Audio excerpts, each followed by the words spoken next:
The film begins with a man named Romain, seen engaging in a deal with a dealer selling a new variant of a synthetic drug. After trying it, Romain agrees to buy it. Romain, the privileged son, returns home filled with fleeting excitement. While calling his girlfriend, he tells her he just got his hands on a rare item that's currently going viral. Hearing this, she urges Romain to return quickly, saying she'll be arriving at his house soon. On the way back, Romain panics when the seat of his Mustang gets burned.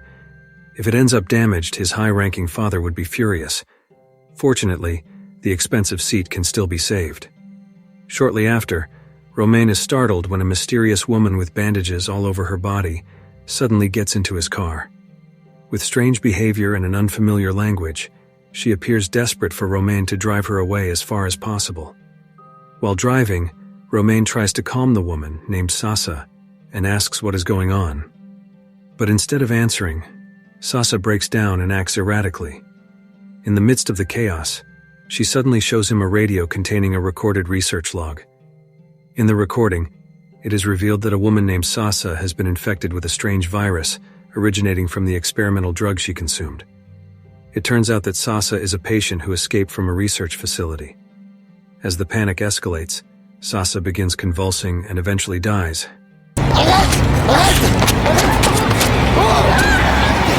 Seeing Sasa dead, Romain becomes frantic but cannot go to the hospital, especially since he's currently impaired from using the illegal substance.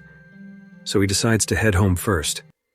After taking a shower, Romain panics again when his father calls to say he's on his way back from Paris and is expected to arrive the next morning. This only heightens Romain's stress. To make things worse, there's now a corpse in his garage. When he returns to the garage after the call, Romain is shocked to find that Sasa's body has mysteriously vanished. Soon after, the doorbell rings. It's his girlfriend, Anna. Excited to try the rare substance Romain mentioned, Anna eagerly drags him to the bedroom, thinking they still have 10 minutes before their friends arrive to pick them up. Instead of joining her, Romain, visibly shaken, asks Anna to wait outside. As he steps away, Anna looks at herself in the mirror, feeling insecure and wondering if Romain has lost interest in her. Noticing Romain's increasingly distant behavior, Anna confronts him, asking, "Have you grown tired of me?" In the middle of their tense conversation, a group of friends arrives to pick them up. Fearing a scene in the neighborhood, Romain tells them to keep quiet. But instead of listening, the group insists on taking him to a party next door. Despite his reluctance, Romain is pressured by Anna and gives in. Before leaving, Romain, worried about security, activates the house's alarm system. Anna grows annoyed with Romain, who appears increasingly disoriented as if suffering from a neurological issue. When they arrive at the party, they immediately blend into the lively crowd. It's evident that Romain is well known and admired among the youth. A son of wealth and status, his popularity echoes throughout the community. As the noise and energy overwhelm him, Romain begins to feel a splitting headache and retreats to the second floor. There, Romain starts to sense something strange happening to his body. Just then, he hears Anna and her best friend Julia arriving. Julia eagerly asks for a sample of the experimental drug Romain had brought. After trying it, Anna hands Julia a pregnancy test, just in case something unexpected happens after the party. Julia, however, assures her she won't need it, saying she has never been involved with anyone in that way. Taking it as a joke, Anna leaves. Romain, meanwhile, is overwhelmed by a sudden surge of hormonal impulses and makes an unexpected move toward Julia. Taken aback but flattered by the interest from someone as influential as Romain, Julia agrees to it.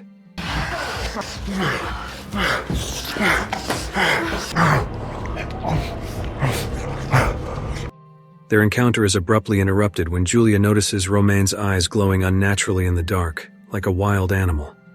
Alarmed, Romain pulls back, realizing something is seriously wrong. Just then he receives a security alert from his home system. An intruder has been detected. Suspecting Sasa, Romain, in a panic, decides to rush home. His emotional state is increasingly unstable, but thanks to his social status, no one dares challenge him. Still disoriented, Romain's eyes glow ominously in the darkness. His panic intensifies when he learns that the alarm system will automatically contact the police in a few minutes unless it's turned off. Frightened of getting caught, Romain rushes home on a bike. After disabling the alarm, another eerie moment occurs when Romain hears unsettling laughter.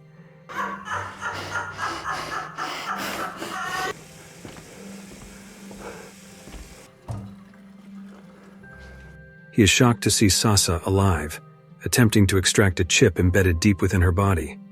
As chaos unfolds, Romain notices a military unit surrounding his house. They appear to be trying to lure out infected individuals by flashing strobe lights. Realizing this might be his only chance to escape, Romain flees as far as possible.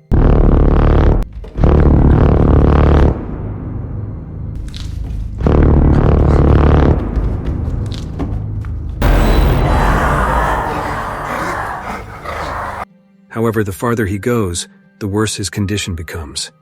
His behavior grows increasingly erratic, resembling someone suffering from a severe neurological breakdown. Tragically, due to the effects of the illegal drug, Romain is later executed inside a vehicle by an unidentified task force. Elsewhere, Anna searches for Romain, who left the party without a word.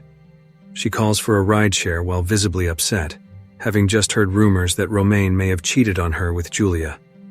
During the ride, Anna receives a call from Julia. Their conversation turns into a heated argument, with Anna feeling betrayed and confronting Julia for stealing someone she deeply cared about. As the call ends, Anna becomes suspicious of a black car that seems to be tailing them. Concerned, the driver checks the situation. Unfortunately, his good intentions lead to his tragic end, as he is shot by the pursuing vehicle.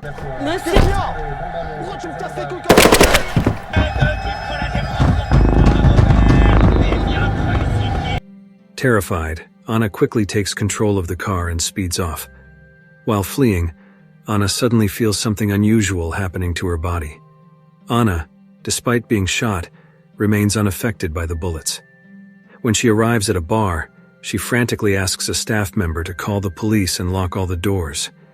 Realizing she has multiple bullet wounds but feels no pain, Anna rushes to the restroom in a state of shock. She stares at herself in the mirror, horrified by the bullet marks covering her body, yet still feeling completely numb. As she tries to make sense of what's happening, chaos erupts outside the restroom. Moments later, Anna begins losing control of her mind and body, displaying behavior eerily similar to a zombie. Sensing that something terrifying is taking over her, she decides to call Julia and arranges to meet at the train station bridge.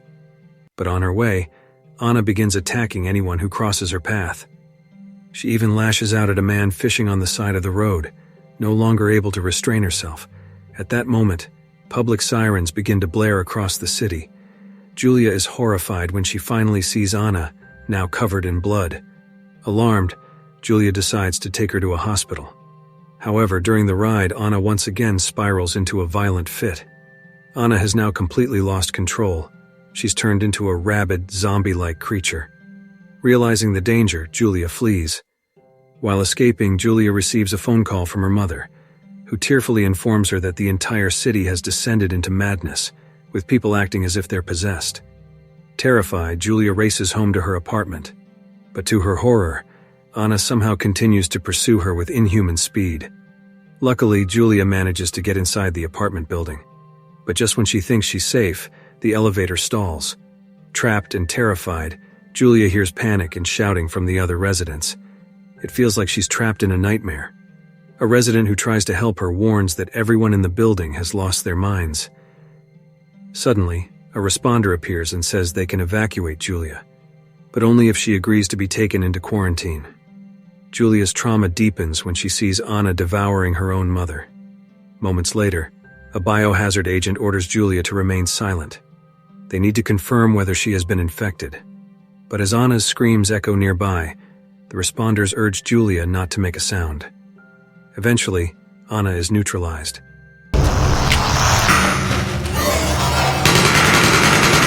As Julia approaches, the responder warns her to stay back. She's been bitten. It turns out the responder is a woman named Noah. Knowing her time is limited, She explains the truth behind the outbreak. They were ordered to eliminate anyone who had direct contact with the infected. The disease originated from a smuggled synthetic drug created by an unidentified cartel. Its early effects attacked the nervous system, making users unstable and violent. But now, it is mutated, transmissible through bites, blood, and saliva. After delivering this grim revelation, Noah urges Julia to survive on her own. However, shortly after Noah dies, Julia, who had previously sampled the drug, begins to feel its effects. At the same time, the entire city plunges into darkness, overwhelmed by destruction and chaos as the virus spreads beyond control. And with that, the film ends. If you like this video, don't forget to subscribe. Because by subscribing, you have supported me to make better videos. See you in the next video.